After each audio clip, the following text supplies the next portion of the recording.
Muitas pessoas buscam a Deus nas suas necessidades, né, movidos unicamente pelo interesse de resolver aquilo, e a partir do momento que conseguem o que querem, eles tratam Deus como algo descartável.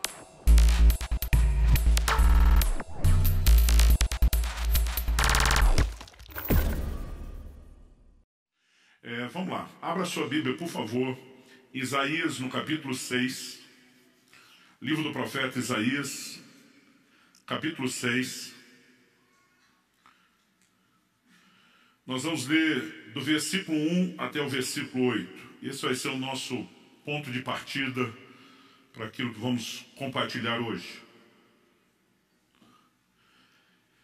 Isaías 6, a partir do verso 1, vou ler na Nova Almeida atualizada. O texto sagrado diz assim: no ano da morte do rei Uzias, eu vi o Senhor, assentado sobre um alto e sublime trono, e as abas das suas vestes enchiam o templo.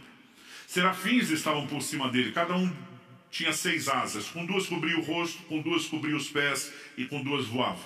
E clamavam uns para os outros, dizendo: Santo, Santo, Santo é o Senhor dos exércitos, toda a terra está cheia da sua glória. Os umbrais das portas se moveram com a voz do que clamava, e o templo se encheu de fumaça. Então eu disse: ai de mim, estou perdido, porque sou homem de lábios impuros, e habito no meio de um povo de lábios impuros, e os meus olhos viram o rei, o Senhor dos exércitos. Então um dos serafins voou para mim, trazendo na mão uma brasa viva que havia tirado do altar com uma pinça.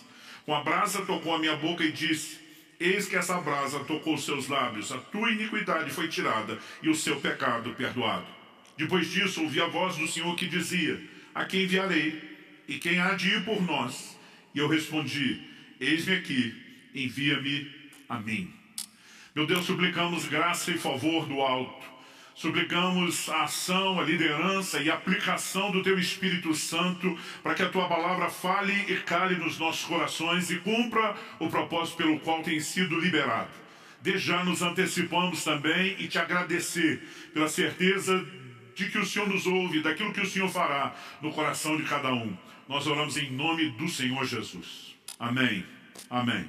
Bom, nesse dia especial de gratidão a Deus, eu quero compartilhar algo que Deus colocou no meu coração com um propósito: despertar você para ansiar por um relacionamento mais profundo em Deus, por experiências maiores. E o tema da minha mensagem hoje é experimentando mais de Deus. Ao longo da minha caminhada com Deus durante os anos, eu tenho descoberto que a revelação de Deus é progressiva e sempre há mais para mim e para você. Não importa o quanto você já cresceu, dá para crescer mais. Não importa o quanto você já experimentou de Deus, dá para experimentar mais. Aliás, a Bíblia diz que a vereda do justo é como a luz da aurora, vai brilhando mais e mais, até ser dia perfeito. Tem mais de Deus para você. Você pode dizer amém? Eu me lembro que nesse processo de descoberta de que há cada vez mais e podemos entrar cada vez mais profundo nesse lugar de relacionamento em Deus, eu me lembro que em meados da década de 90, eu estava vivendo um momento assim de um despertamento. Me bateu aquele desespero de dizer: eu não posso, encontrar um teto, não posso ficar aqui parado, limitado, eu quero mais de Deus. E eu estava não apenas buscando a Deus nos meus devocionais diários, no momento de oração que também tínhamos diariamente pela igreja na manhã.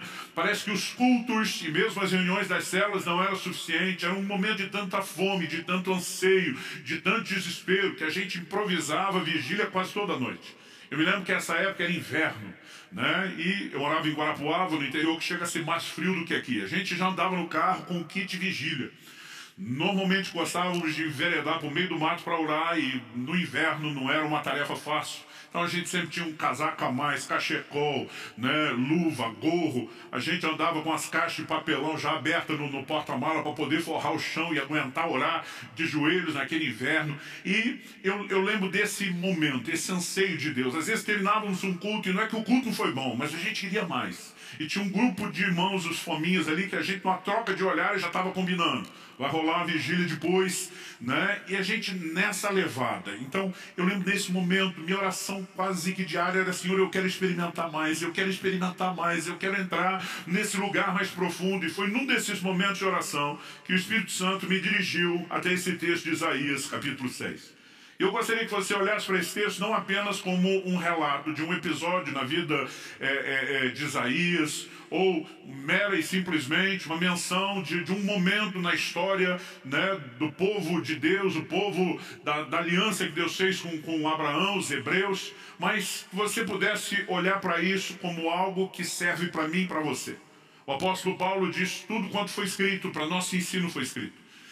Ele também diz aos coríntios que essas coisas que aconteciam, né, aos santos do Velho Testamento foram registradas para nossa advertência, para nosso exemplo. E Deus, por meio desse texto, começou a me inspirar. Eu já vi muita gente dizendo que esse é o momento do chamado que Isaías tem para o ministério. Quando ele ouve a pergunta: quem enviarei, quem há de ir por nós? Ele diz: eis-me aqui, Senhor, conta comigo. Mas a verdade é que Isaías já estava no ministério. Desde o capítulo 1 ele já está profetizando, ele já está servindo a Deus. Mas esse é o momento onde Isaías tem uma experiência ainda mais profunda com Deus. Mesmo em relação ao chamado para o ministério, ele é chamado para uma dimensão mais profunda, e não que ele não estivesse fazendo nada. E de repente eu comecei a pensar no que foi essa experiência. Tirando o aspecto místico, que deve ter sido impactante, de uma visão que ele tem no templo. Quando você começa a observar, a analisar aqui o desenho da experiência, algumas coisas me chamaram a atenção. Eu queria destacar 5 aspectos dessa experiência de Isaías, esperando que isso empolgue você. Em primeiro lugar, ele tem uma nova revelação de Deus. A revelação tanto da santidade de Deus como da realeza de Deus é algo singular até então nas Escrituras.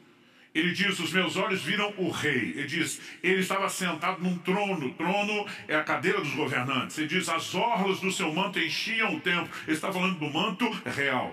Ele tem a revelação de Deus na sua santidade, na sua realeza, uma percepção, né, nunca antes experimentada, e talvez uma revelação que Deus não havia comunicado de maneira clara. Em segundo lugar, a Bíblia diz, né, que a voz daquele que clamava, uma referência aos serafins, a Bíblia diz que os limiares do templo foram chacoalhados. O templo era o centro, a sede de todo o culto e de toda atividade religiosa.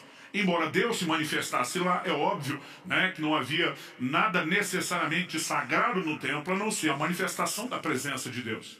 Mas quando Deus chacoalha aquela estrutura, de alguma forma, né, o que ele falou e inspirou o meu coração, analisando a experiência de Isaías, trazendo uma aplicação já bem personalizada, é que todos nós precisamos de uma experiência que chacoalhe os alicerces de religiosidade da nossa vida, que nos leve a não apenas permanecer dentro das regras de funcionamento.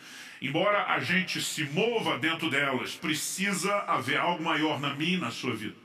Em terceiro lugar, a Bíblia diz que a casa se encheu de fumaça. Isso é recorrente na Bíblia. Quase sempre que você tem uma revelação da glória, né, a chamada Shekinah, a glória de Deus, a Bíblia fala ou de nuvem ou de fumaça. De alguma forma é como se Deus claramente estivesse dizendo: eu quero turvar a sua visão. E visto que Deus não trabalha na contramão e nem de forma negativa, nós precisamos entender qual seria o propósito de turvar uma visão. Quase sempre que o aspecto negativo aparece, ele, na verdade, precede e antecede uma substituição por algo positivo. Por exemplo, ao profeta Jeremias, Deus diz: eu te estabeleci para arrancares e plantares. Antes de plantar nova planta, arranca a velha. Deus diz: eu te estabeleci para derrubares e para edificares. Antes de edificar um novo prédio, derruba-se o anterior. Porque se o velho não for removido, não haverá lugar para o novo. Em quarto lugar, ele tem uma percepção da sua limitação, do seu pecado. Ele se vê como um homem de lábios impuros, e como diz outra versão, que habitava no meio de um povo de impuros lábios.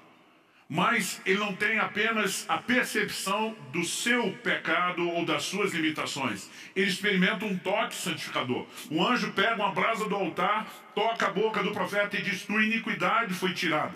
Porque o propósito de Deus não é apenas dar diagnóstico de pecado. Normalmente, por meio do diagnóstico que leva o homem ao arrependimento, o que Deus quer trazer é cura. Então, ele tanto tem a percepção das suas limitações, como ele tem um toque santificador e transformador.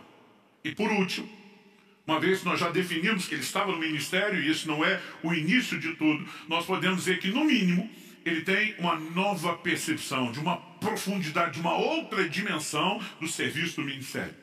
E de repente eu comecei a pensar nessas 5 características. Uma nova revelação de Deus, as bases de religiosidade sendo estremecidas, a visão antiga sendo confundida, porque normalmente é o que é necessário para que a nova se estabeleça, um toque transformador e santificador, e em quinto lugar, uma nova percepção ministerial. Então, mesmo imaginando que talvez a experiência de Isaías, nos moldes em que aconteceu o aspecto místico, não fosse necessariamente ser reproduzido de maneira igual para cada um de nós, nós podemos entender que, no mínimo, os benefícios dela é algo que está à disposição de cada um de nós. Aliás, não gosto da ideia de um Deus que faz acepção de pessoas. Isso é contrário às Escrituras. Deus não tem filhos prediletos. Eu não posso conceber isso, a menos que o filho seja eu. Aí dá para abrir uma exceção. Não, brincadeira à parte, eu e você precisamos entender que quando Deus declara que Ele não faz acepção de pessoas, o que está à disposição, né? Não estou falando de um chamado específico, de um comissionamento específico, eu estou falando, né, de valores, de bênçãos que Deus disponibiliza a todos igualmente, o que está à disposição de um está à disposição de outro. E de alguma forma, naquele momento, meu coração que já estava cheio de sede, de fome, de anseio por mais de Deus, começa a olhar para isso tudo e dizer, eu também quero uma nova revelação de Deus. Eu também quero as bases de religiosidade sendo estremecida, a visão anterior sendo confundida, o toque transformador, a nova percepção ministerial. E eu começo a orar e dizer, Senhor, se o Senhor me trouxe esse texto, qual é o caminho, o passo prático? E de repente, os meus olhos se abriram. Já se foram aí pelo menos 2 décadas e meio que isso aconteceu. E a frase, no ano em que morreu o rei Uzias, ou no ano da morte do rei Uzias, saltou aos meus olhos. E de repente eu percebi que a essência do texto comunica uma substituição. No verso 5, ele começa dizendo, no ano da morte do rei Uzias, no 5 ele diz, eu vi o rei, o Senhor dos exércitos. Ele está dizendo, quando morre um rei humano, natural, algo acontece e eu entro na revelação de Deus como rei. E se seguimos essa lógica de que às vezes a necessidade de que algo negativo seja removido antes de que aquilo de aspecto positivo seja comunicado, revelado ou estabelecido, nós podemos entender que há uma chave sendo comunicada aqui. Isso também me veio com muita clareza e ao longo desses anos eu tenho provado de maneira progressiva, não completa, mas progressiva cada vez mais a realidade dessa chave. Antes de mais nada, eu quero que você tente imaginar o contexto da visão. Daqui a pouco nós vamos falar sobre quem era Uzias com mais detalhes. Mas Uzias foi um grande herói nacional. Talvez depois de Davi não tenha existido nenhum conquistador, alguém que tenha liderado um exército de conquista como Uzias fez. Ele assume uma nação praticamente falida, quebrada e a transforma numa grande potência mundial dos seus dias. E você precisa entender que Isaías, nesse início, nesse momento da vida dele, ele ainda é muito jovem. Uma dedução que não é difícil de você fazer. Até porque no capítulo 1 e no versículo 1 do livro de Isaías, ele introduz o livro dizendo, visão que Isaías, filho de Amós, teve a respeito de Judá e Jerusalém nos dias de Uzias, 1, Jotão, 2, Acás, 3, e Ezequias, reis de Judá. O homem profetizou durante o reinado de 4 reis. Não estamos falando mera e simplesmente, né, de uma pessoa que profetizou durante o mandato de 4 presidentes. Nosso mandato é de apenas 4 anos. Esses reis gastavam muito tempo no seu reinado. Para você ter uma ideia, só o próprio rei Uzias, que é o primeiro aqui da lista, a Bíblia diz, em 2 Crônicas 26, daqui a pouco nós vamos para lá, que ele reinou 52 anos em Jerusalém. Só Ezequias. Como seria possível Isaías profetizar durante o reinado de 4 gerações? De outros 3 reis que sucederam Uzias. A única conta, mesmo que você dê bastante longevidade a Isaías, é que ele começou muito novo no finalzinho do reinado de Ezequias e ele termina bem velho no comecinho, no reinado de Uzias, e ele termina bem velho no comecinho do reinado de Ezequias. E nossa conta não fecha. E por que é importante para mim situar Isaías como alguém novo no final do reinado de Uzias? O homem reinou 52 anos, ele já está falando da morte, então não são deduções difíceis. Mas por que é importante reconhecer isso? Porque, primeiro, Isaías como alguém novo, era bem mais facilmente impressionável do que uma pessoa de mais idade. E segundo, Uzias já havia se tornado esse grande herói. Então, o impacto que ele teve, né, na nação e sobre Isaías é inegável. Mas o que significa essa substituição? Porque quando ele morre, vem a revelação de Deus. Ou porque Deus decidiu comunicar isso. Porque Uzias, ele também nos transmite uma figura muito específica, muito particular. E para que a gente entenda o que é Uzias, o rei natural, morrer, para que os nossos olhos vejam o rei numa dimensão mais profunda, a gente então precisa entender, né, o que simboliza Uzias. Então, em segundo lugar, primeiro eu falei da necessidade de uma troca para se viver essa experiência mais profunda, o rei natural morrer, para que os nossos olhos vejam o rei. Em segundo lugar, vamos procurar entender junto o que Uzias simboliza. Então, você pode me acompanhar em 2 Crônicas, segundo livro de Crônicas, capítulo 26. Eu vou ler a partir do versículo 3 e nós vamos juntos aí até o 16. Aqui nos dá um bom retrato do que foi Uzias e o seu reinado. O texto diz assim: Uzias tinha 16 anos de idade quando começou a reinar, e reinou 52 anos em Jerusalém. A mãe dele se chamava Jecolias e era de Jerusalém. Ele fez o que era reto aos olhos do Senhor, segundo tudo o que Amazias, seu pai, havia feito. Propôs-se a buscar a Deus nos dias de Zacarias, que era sábio nas visões de Deus. Enquanto Uzias buscou o Senhor, Deus o fez prosperar. Duas afirmações aqui importantíssimas, né? A do versículo 5, propôs-se a buscar a Deus. E aí, o final do mesmo versículo diz: enquanto buscou o Senhor, Deus o fez prosperar. Você pode repetir essa frase comigo? Só para efeito didático, diga: enquanto buscou o Senhor, Deus o fez prosperar. Mais uma vez, com um pouquinho mais de ânimo e vontade, né? Ou de força para furar o bloqueio da máscara aí que está abafando sua voz. Diga: enquanto buscou o Senhor, Deus o fez prosperar. Agora, a partir do versículo 6, nós temos um resumo do que foi essa prosperidade.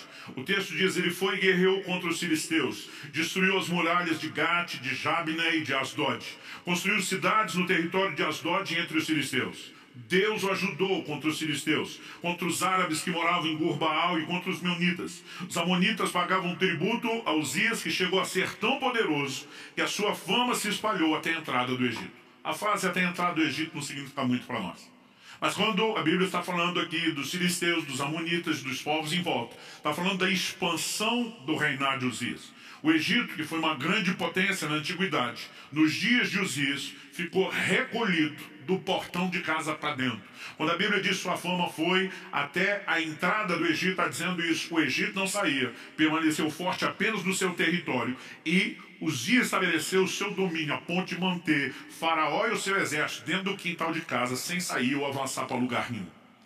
O verso 9 diz o seguinte: Uzias construiu torres em Jerusalém, junto ao portão da esquina, junto ao portão do vale, junto ao portão do ângulo, e as fortificou. Também construiu torres no deserto e cavou muitas cisternas, porque tinha muito gado, tanto na Cefelá como nas campinas. Tinha lavradores e vinhateiros, nos montes e nos campos férteis, porque era amigo da agricultura. Aqui a Bíblia fala não só do investimento na agropecuária, que era o que movimentava a economia, né? Mas fala de todas as estruturas de defesa. Esse camarada assume uma nação praticamente falida, quebrada, e vai transformando ela paulatinamente ao longo dos anos numa grande potência.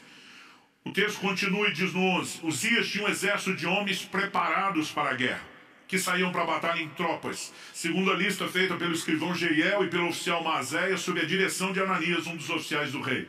O número total dos chefes das famílias, homens valentes, era de 2.600. Isso aqui era só a tropa de elite.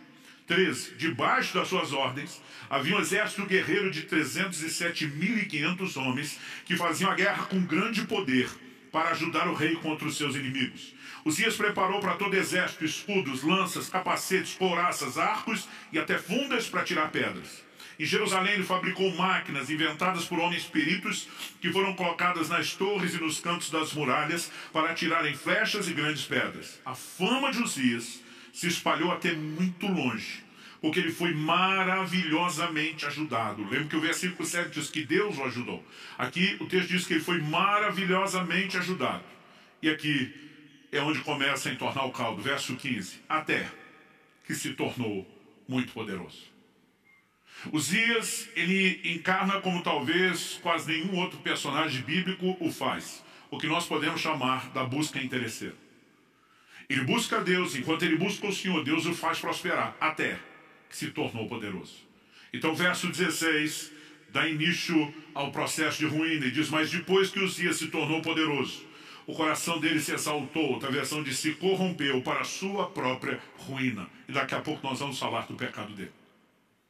Mas Uzias representa alguém que busca Deus, usando Deus apenas como meio para alcançar os seus objetivos, o seu próprio fim, aquilo que estava no seu coração. É lógico que o ser humano, por natureza pecaminosa, diga-se de passagem, tem essa inclinação. Não podemos dizer que isso é exclusividade de Uzias. E justamente por não ser um problema só dele, e ser um problema generalizado, é que Deus pode usá-lo como uma figura para algo que precisa ser trabalhado nas nossas vidas.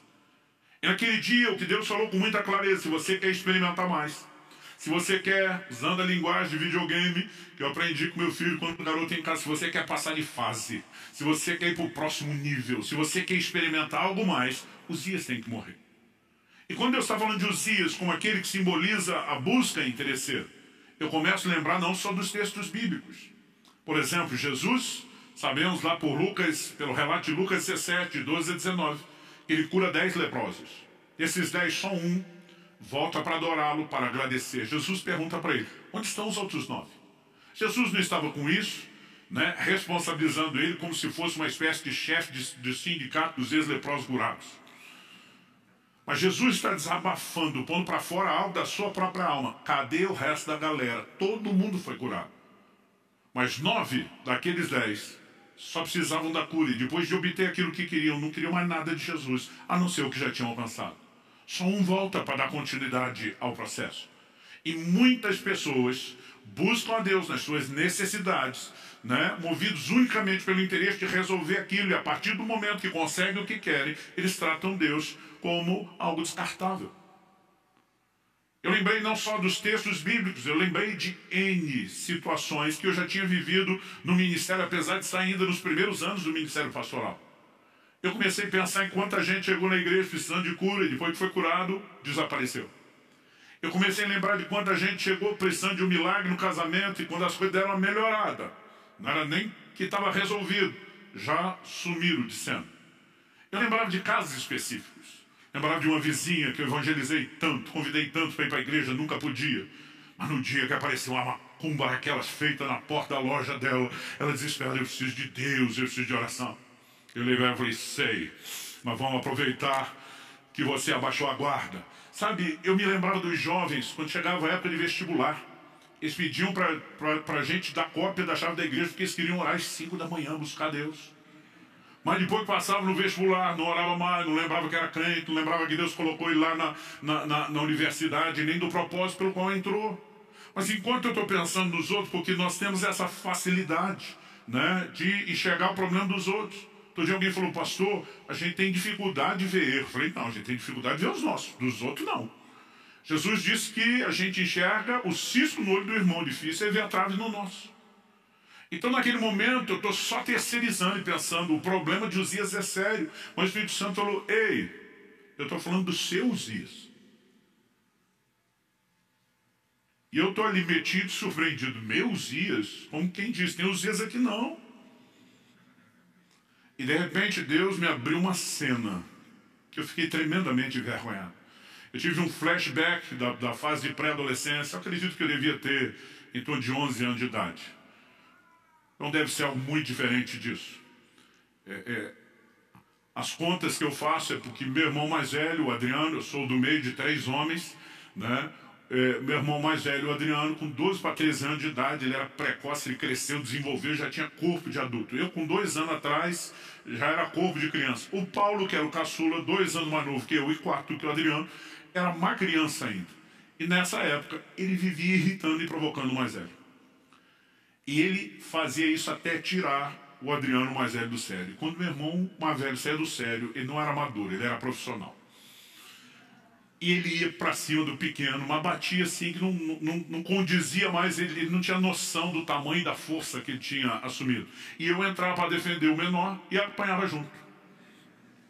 E eu lembro que eu falava para ele, você para de provocar, eu não vou mais te socorrer, eu não vou te ajudar. E teve um dia que ele ficou provocando mais velho, e eu fiquei avisando, falei, eu não vou apanhar por causa de você mais. Mas meu irmão perdeu a paciência, o mais velho, foi para cima do caçulo, Paulo, que hoje é pastor do Alcance lá em Orlando. E ele normalmente dizia, eu corro, eu me viro. Mas aquele dia ele levou um enquadro assim num canto da sala que não tinha pra onde correr. Eu pensei, tá morto. Eu não queria me apanhar junto, mas acabei sendo vencido pela compaixão, pela dó. Pensei, como eu ajudo ele sem apanhar junto? E eu achei que eu tive uma ideia brilhante, coisa de piar. Né? Naquela época, a maioria do dia, quando estava na escola, a gente passava normalmente de shorts ou bermuda, descalço, sem camisa, por causa do calor do interior de São Paulo. Me criei na cidade de Campinas. E eu lembro que meu irmão, assim, só de bermuda, eu vim dele um tapa nas costas, mas daquele assim, deixar o desenho da mão. E corri. Acredite ou não, além de já ter sido magro, eu era o mais veloz da família e nas disputas com todos os primos. Falei, não vai me pegar na corrida. Mas eu lembro quando eu dei a volta no sofá na sala, meu irmão já pulou por cima. Cortou um atalho, ele estava no meu encalço. Eu, no desespero, tudo que eu olhava era o final do corredor. Na hora que eu saí da sala, tinha o quarto dos pais de um lado, dos filhos do outro. Falei, eu tenho que entrar e fechar a porta. Mas eu vendo meu irmão no encalço, no desespero, eu estou no meio do caminho, eu vejo uma vassoura encostada na parede. Eu lembro que mamãe mandava a gente limpar a casa, a gente varria 2 metros, cansava, deixava lá para terminar depois. Coisas de adolescentes e pré-adolescentes. Eu não sei quem de nós largou aquela vassoura, mas a hora que eu vi ela, no instinto do reflexo, falei, vai me ajudar a atrapalhá-lo para eu entrar naquela porta e me salvar. E, gente, até hoje eu não sei como que o negócio deu tão certo ou tão errado. Né? Porque do jeito que eu passei correndo, o corredor, eu acho que não dava 2 metros, devia ser 1,5 metro. Do jeito que eu passo correndo, eu pego aquela vassoura e correndo eu viro e jogo ela, só para tentar atrapalhá-lo. Não queria acertar e nem achei que daria para fazer um movimento tão rápido. Mas ela foi reta a vassoura, assim, com aqueles arremessos de dardo, e a ponta do cabo de vassoura pegou na garganta do meu irmão. Eu não sei se empurrou o gogó para dentro, o que foi. Eu só lembro das pernas dele levantando, ele caindo de costa. Eu assustado porque acho que não foi só a força do golpe, a velocidade dele. Ele começa a debater no chão. Primeiro eu acho que ele está fingindo, fico naquela, vou ajudar, e se ele me pega, estou tentando entender o que é que está acontecendo. Eu não sei se foi o medo, mas a impressão que eu tinha que meu irmão estava mudando de cor, que ele realmente não estava respirando. Entrei pela porta que eu devia ter pensado antes do banheiro, no meio do corredor. Fechei a porta, por precaução, tranquei, dobrei meus joelhos e orei como eu nunca tinha orado. Deus, não deixe meu irmão morrer, eu não quero ser preso. Não sei nem se eu estava preocupado com ele. E eu comecei a clamar a Deus como eu nunca tinha feito até aquela idade. Falei, se o Senhor salvar meu irmão, não deixar ele morrer, eu prometo que eu nunca mais brigo com ele. Eu ainda estava orando, não tinha terminado a oração. Um chute na porta. Até quando o papai faleceu anos atrás, nós fomos buscar a mamãe para morar com a gente aqui no Paraná, tinha ainda um buraco remendado na porta que ele tinha feito. Aí quando eu digo que ele perdia a paciência, vocês me acreditem. A hora que deu o chute, que eu vi estar vivo, gente, eu nem terminei a oração, não teve nome de Jesus, amém. Eu levantei, já chutei a porta, pega eu, derruba a porta, quero ver. E continuei a briga do outro lado da porta. Deus me fez ver aquela cena, e gente, eu fiquei com tanta vergonha, eu falei, Deus, eu era criança.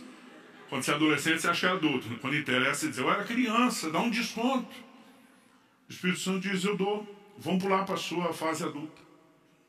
E diz, quando você começou o ministério, você passava horas e horas, trancado todos os dias orando.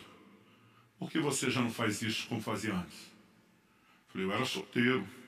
Agora sou casado, tenho família, pastorei, não tenho mais o mesmo tempo. Ele falou, essa é a desculpa que você resolveu acreditar. E diz lá atrás, você queria muito viver as coisas que você vive hoje. Embora você diga que estava naquele quarto me buscando, você estava apenas buscando o que você conseguiu. E agora, porque conseguiu, você já não tem mais interesse em mim. E por vergonha eu vou parar aqui. Naquela hora, ele começou a mostrar através do meu olho que eu não enxergava. E eu quero te dizer, Não dá para dizer o quanto, mas todos temos alguma coisa de Uzias dentro de nós. Todos temos algum elemento dessa busca interesseira, que às vezes valoriza mais o que ele faz do que a pessoa que ele é. E naquele momento, quando Deus começou a expor, eu entendi que se Uzias não morrer, nós nunca vamos passar de fase. Sabe, a história não começa com Uzias já morto. Há um momento onde eu e você vamos ter que mudar e reverter esse jogo. Mas quando eu consegui entender aquele desenho, além de ter chorado muito e me arrependi diante de Deus, o meu desespero enquanto lia a respeito do assunto foi procurar entender como Uzias morre. E antes de falar isso, e é com isso que nós vamos encerrar, eu quero só destacar que ao longo das Escrituras nós vemos Deus revelando de forma recorrente um pedaço aqui, uma parte do quebra-cabeça lá, outra em outro lugar, um desenho de como ele espera que nós nos relacionemos com ele. Por exemplo, Deus diz num determinado momento para Moisés: eu não vou mais, depois de ter tirado o povo de Israel do Egito, estar indo em direção a Canaã. Deus diz: eu não vou mais subir no meio de vocês, por causa dos pecados do povo. O Senhor diz para Moisés: o meu anjo vai à frente de vocês, vai livrar vocês, vai operar os milagres que vocês precisam, vai garantir que vocês entrem na terra prometida e tenham a bênção. Mas Deus diz: eu mesmo não vou mais no meio de vocês. Moisés se levanta diante de Deus e diz: se o Senhor não vai conosco, não nos faça sair desse lugar. O que é que Moisés estava dizendo? Nós não estamos interessados apenas na sua bênção e no seu favor. Se não é para ter a tua presença, nós não vamos a lugar nenhum. Nós abrimos mão da bênção de qualquer favor. Porque nada disso substitui a tua presença. Mas é um episódio que quase ninguém fala nada e nem canta sobre isso. Mas quando a gente chega em Jacó, Jacó lutou com o anjo de Deus e diz: não te deixarei enquanto não me abençoar. Gente, a Bíblia fala que era o anjo do Senhor. Essa expressão o, artigo definido, e não um artigo indefinido, normalmente é uma teofania, é uma aparição do próprio Deus, ainda que uma revelação limitada dele. O próprio Deus está ali. E quando o anjo sinaliza: eu vou embora, ele diz: não, não, não, não. Primeiro você me abençoa, depois vaza. O que é que Jacó está dizendo? Estou nem aí que a sua presença vai embora, desde que a bênção fique. É a atitude inversa de Moisés. Mas a gente não canta sobre Moisés, a gente canta sobre Jacó. E Jacó segurou o anjo. E a ideia é essa, é agarrar a sua bênção. E depois deixa que Deus vai embora, porque você já conseguiu o que precisa. Sabe, não entenda mal o que eu estou dizendo. Eu não estou dizendo que Deus não faz, que Ele não quer fazer, e nem que nós não podemos desfrutar. Eu quero falar a respeito da motivação com que buscamos. A geração de Eli, a geração que perdeu a arca, que simbolizava a presença de Deus. A próxima geração, a geração de Davi, é a geração que trouxe e recuperou a arca. Há uma diferença enorme entre a geração que perdeu e a que recuperou. A que perdeu tratou Deus como? Como um mero amuleto, uma espécie de talismã. Um resolve tudo. Eles travam uma guerra contra os filisteus, na primeira batalha perderam. Aí alguém tem a brilhante, entre aspas, ideia: vão trazer a arca de Deus para o campo de batalha. Israel até então, a coisa ia ficar pior depois, mas nesse momento, era o momento de maior apostasia da história da nação. Eles já não vão a Siló, onde o tabernáculo estava, já não iam lá para buscar e adorar o Senhor, mas na hora do problema traz a arca, porque agora nós precisamos que Ele resolva. Como diz o ditado antigo, quando a água bate na região lombar, as pessoas lembram de buscar Deus. Região lombar ficou mais polido, né? Tá bom assim, meu amor. Você que sempre me ajuda a ser minha melhor versão. Quando eles tratam Deus e a presença de Deus dessa forma, qual foi o resultado? Eles perderam a arca, perderam a presença. Porque toda e qualquer pessoa, em qualquer momento ou época da história, que busca Deus só porque ele, por causa daquilo que Ele faz, vai acabar perdendo aquilo que Ele é. Mas a geração de Davi assume o reino, um dos primeiros atos. E não é à toa que ele é chamado de homem segundo o coração de Deus, não é porque era perfeito, que nós sabemos que não era. Um dos primeiros atos dele, ele diz: a arca volta. E quando ele traz a arca de volta, ele levanta uma tenda, ele coloca a arca, que simbolizava a presença de Deus, no centro. Ele coloca os levitas 24 horas por dia, 7 dias por semana, ninguém pedindo nada, apenas dizendo: o Senhor é bom e a sua bondade dura para sempre. Agora, o interessante é que se você olhar tanto Davi como Moisés, que nesse sentido entenderam o cerne do relacionamento, foram duas das gerações na história do povo de Deus que mais experimentaram o que Deus pode fazer. Desde os dias de Josué, a terra prometida nunca tinha sido conquistada na sua totalidade. O primeiro que conseguiu isso foi Davi. Então você olha para o Moisés dizendo, se a tua presença não vai conosco, nós não vamos a lugar nenhum. E você encontra em Moisés a geração que mais experimentou milagres. Eu não estou aqui pregando contra a intervenção de Deus. Eu estou falando da necessidade de ajustes na nossa motivação para que a gente possa experimentar até mais do que Ele pode fazer. Eu quero te despertar a acreditar que nós podemos viver manifestações maiores, como indivíduos, como casa, como igreja. Nós podemos e nós iremos vivenciar manifestações maiores. O foco não é o que Deus faz. Um dia desse preguei essa mensagem em algum lugar, alguém falou, tá certo, esses pregadores ficam colocando Deus como fosse alguém que vive para resolver o nosso problema. Eu falei, mas Ele também está lá disponível para tudo. Aliás, se você entender que o que Deus faz é uma consequência do que Ele é, então buscá-lo pelo que Ele é, inevitavelmente te levará a experimentar o que Ele faz. Hebreus 11 diz que Deus é galardoador dos que o buscam. Não é algo apenas que Ele faz, é o que Ele é. Ele é recompensador, Ele intervém. Eu não estou falando contra isso. E tem gente que fica tentando classificar o que é digno de pedir a Deus e o que não é. Irmão, eu prefiro descobrir no caminho. Eu gosto de dizer que eu cresci numa estrutura muito simples de família. Que é o jeito mais bonito de dizer que a gente tinha dinheiro para nada. E eu lembro logo no início do meu ministério, quando chegava o fim do ano, eu ficava vendo aquelas propagandas de panetone. Era uma coisa que a gente, por muitos anos, só sabia o que era em cartaz. Ou comia aqueles sequinhos do mercado do bairro, mas nunca aqui do bom. E eu lembro de eu estar pregando numa cidade, já aqui no interior do Paraná, e eu vi um cartaz de um panetone desse stop. Não vou fazer propaganda de graça e falar o nome, não. Eu lembro que eu falei, meu Deus, eu queria tanto comer um panetone. Tem gente que acha que não deveria te incomodar com isso. Eu acho que não é incômodo, eu acho que o Senhor gosta de mim, para valer, eu acho que o Senhor quer agir na minha vida. Falei, eu queria te encomendar um panetone. Não sei de que jeito, não tem dinheiro, não vou atrás. Eu queria que o Senhor mandasse para mim. Porque melhor do que o panetone é ganhar ele do Senhor. Mas eu estava naquela viagem, dividindo o quarto com outro pastor amigo. Falei, não, manda 2, que eu não quero dividir o meu com ele. Já que esperei tanto tempo e finalmente vou ter o panetone do bom, manda 2. Gente, algumas horas depois eu chego no hotel. Eu lembro que eu peguei a chave com o atendente e ele falou, olha, só um pouquinho que alguém deixou alguma coisa aqui. Eu falei, quem? Tipo assim, quem que me conhece na cidade para deixar algo? Ele falou, não, a pessoa disse, na verdade, que você não conhece ela. E de repente ele puxa uma sacola com 2 panetones daqui. Ele falou assim, foi muito estranho, pastor. A mulher falou assim, que não sabe quem você é, mas que ela estava no mercado. E ela ouviu uma voz falar com ela. Compra 2 panetones, deixa no hotel tal, para o pastor que está hospedado lá. E foi tudo que ela falou. Eu acho que ela nem sabe que é você, só sabe que tem um pastor aqui. Eu olhei e falei para ele, só de sua que anda comigo. Participa do despojo. Sabe, querido, eu não estou aqui te dizendo que nós não podemos ver coisas assim que para alguns é simples.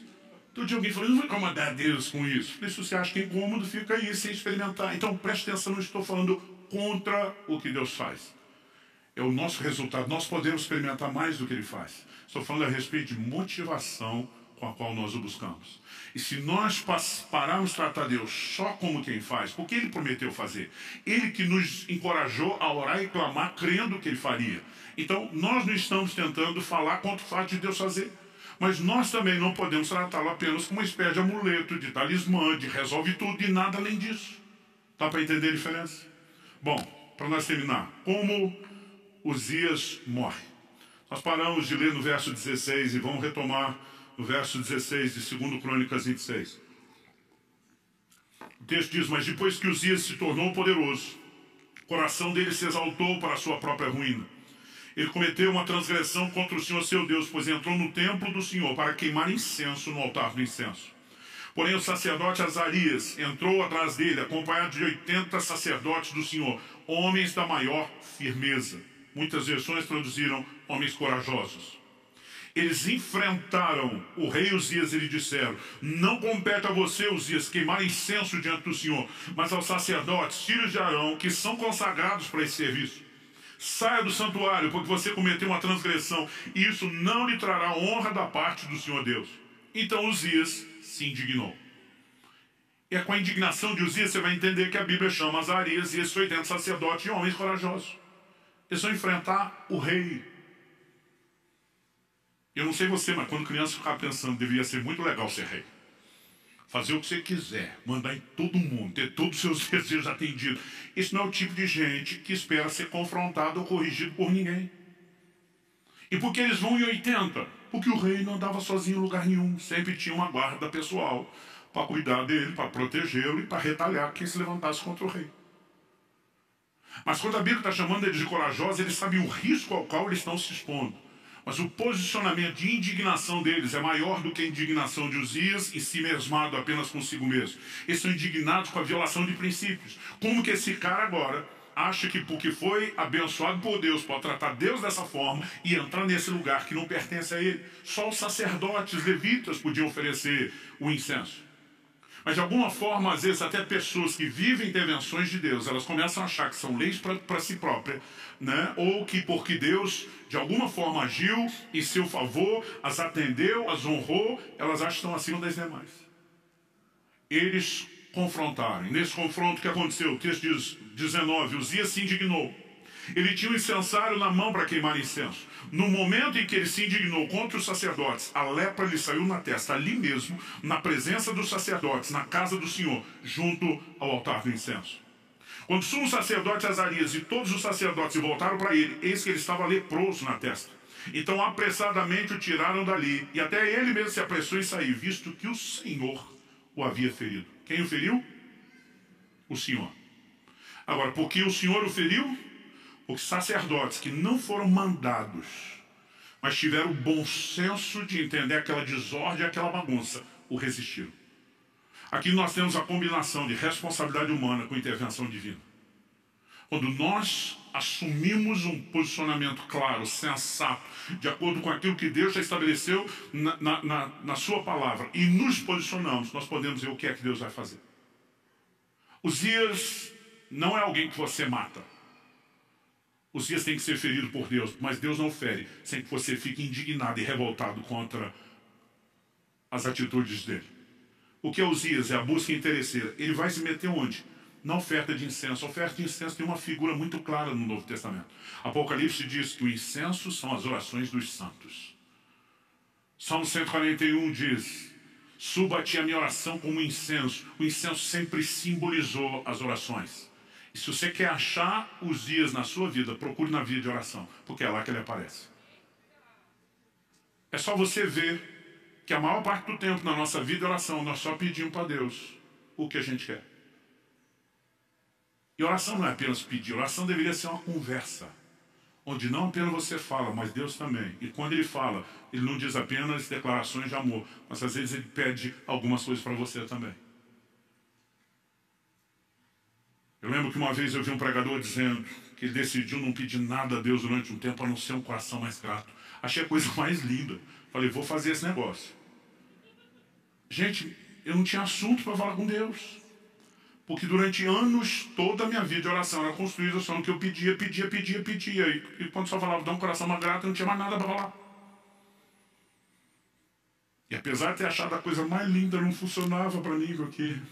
Ou funcionou mostrando o quanto de Uzias tinha na vida de oração. Agora, Uzias não morre de uma vez. A morte dele não é instantânea, não é fulminante. Eu queria estar aqui dizendo para você, Deus me enviou aqui essa manhã com só assassina, matadora de Uzias. Nós vamos orar, o miserável do Uzias da sua vida vai ser fulminado tipo Ananias e Safira. Mas não é assim que ele morre. Uzias morre aos poucos, a prestação. A lepra apareceu na testa. Depois ela vai se espalhando. Ele é excluído da casa do Senhor. Se a gente continuar lendo o texto, verso 21 diz assim, o rei Uzias ficou leproso até o dia da sua morte. E por ser leproso, morou numa casa separada, porque foi excluído da casa do Senhor. Jotão, seu filho, tinha seu encargo, o palácio real, governando o povo da terra. O verso 23 vai dizer que ele morreu e foi sepultado. À medida que a lepra expandia, todo o contato com as pessoas foi limitado, ele não tem mais acesso à casa de Deus, então não tem mais acesso ao palácio, ele vai sendo isolado até que a morte finalmente se estabeleça. Uzias não morre de uma vez. E na minha e na sua vida não é um assunto que a gente resolve de hoje para amanhã. Pastor, vamos fazer oração no final do culto, está tudo resolvido? Não.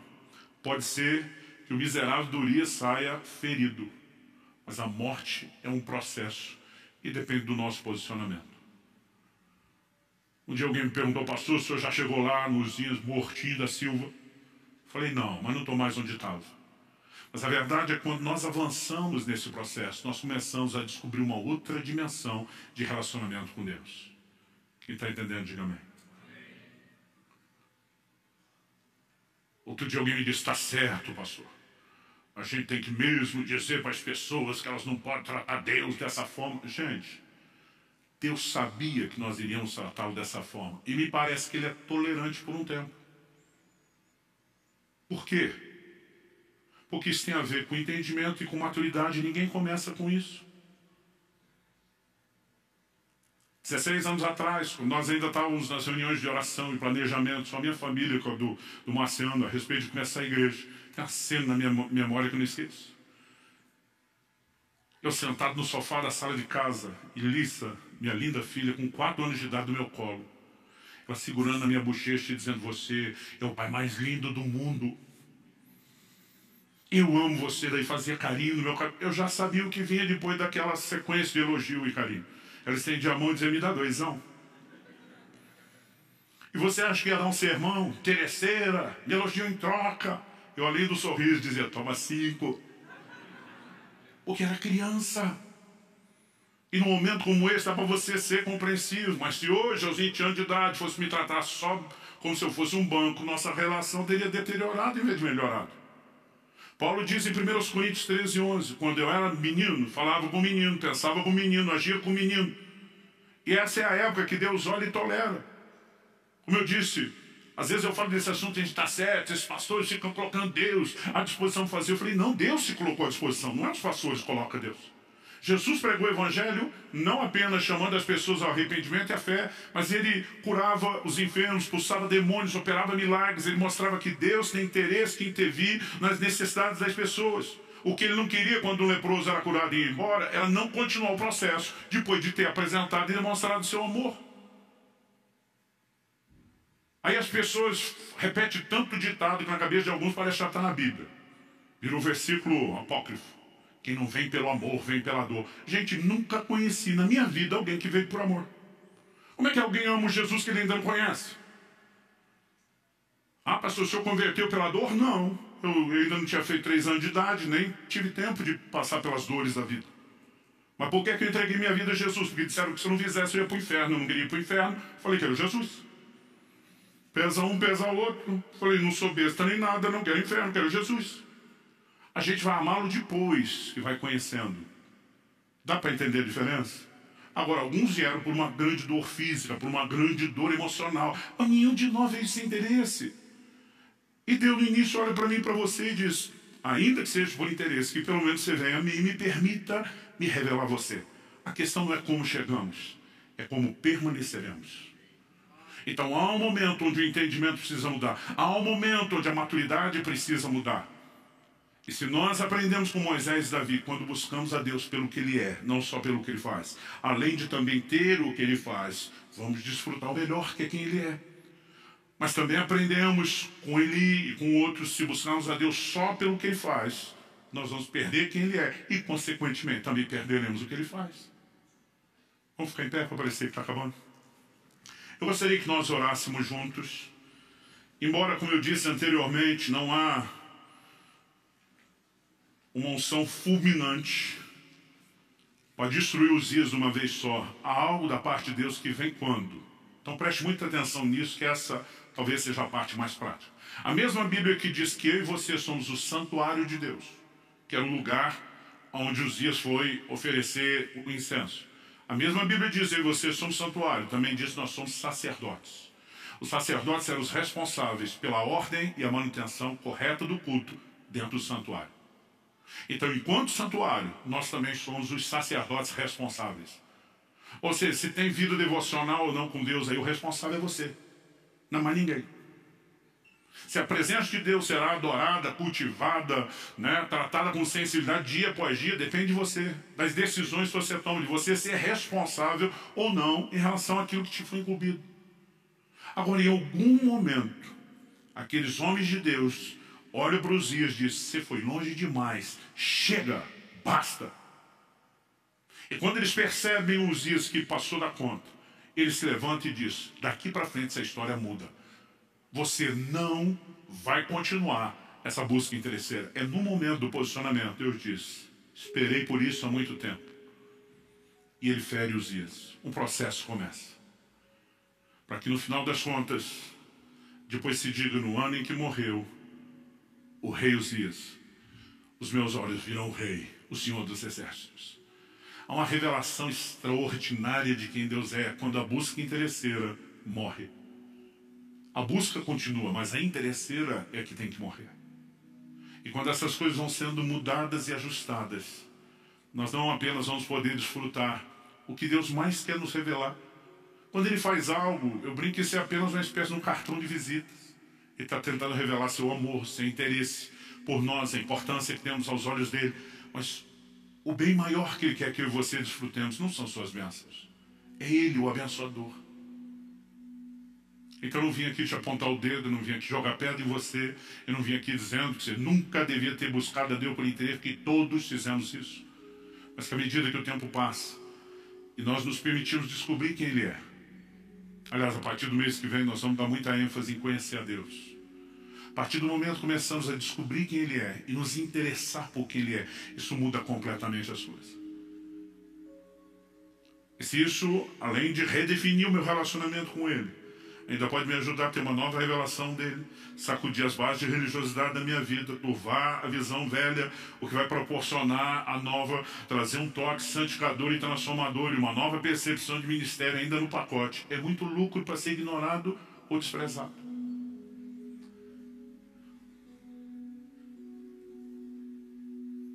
É lógico que há momentos onde Deus nos faz perceber alguns erros, que isso é constrangedor. Quando lembro de confrontos como esse, Deus dizendo: não, a razão pela qual você ora não é porque você é ocupado, é porque você já alcançou muito do que queria. É lógico que dá vergonha. Mas Deus não está fazendo isso para nos culpar ou condenar. É uma forma dele dizer: eu não quero perder você. Quando Adão pecou, Deus não pergunta: o que é que você fez, cabeção? A pergunta de Deus foi: aonde você está? Em outras palavras, é como se ele dissesse: o problema não é o que você fez, é para onde o que você fez te levou, para longe de mim. Deus está dizendo: eu não quero você distante, eu quero comunhão, eu quero proximidade. Que Deus nos livre de sermos apenas religiosos, frequentadores do culto. Há algo maior, algo mais profundo, e eu e você podemos experimentar isso. É um convite amoroso da parte dele. Tudo que você precisa, além de dizer sim ao convite, é dizer não para Uzias, essa atitude. Eu queria que você fizesse isso no seu lugar. Falasse com Deus do seu jeito, da sua maneira, com as suas palavras. Pai, a tua palavra foi comunicada. Mas nós precisamos de mais do que informação. E te pedimos mais uma vez, por entendimento espiritual e aplicação prática, vindo dos céus, vindo do Espírito da verdade. Eu oro por cada um dos meus irmãos e irmãs, nesse lugar, os que nos acompanham à distância pela internet, ao vivo ou de forma gravada. Eu oro que nesse exato momento em que chegam a esse ponto de oração, algo aconteça nos seus corações. Não apenas o despertamento provocado pelo entendimento da tua palavra, mas a capacidade de entender de maneira muito prática quais áreas específicas da sua vida, a vida de oração, da busca, tem permitido que Uzias tenha tanta expressão. Queremos amadurecer ao ponto de não te buscar só pelo que o Senhor faz, mas primeiramente por causa de quem o Senhor é. Sabemos que inevitavelmente também teremos aquilo que o Senhor faz.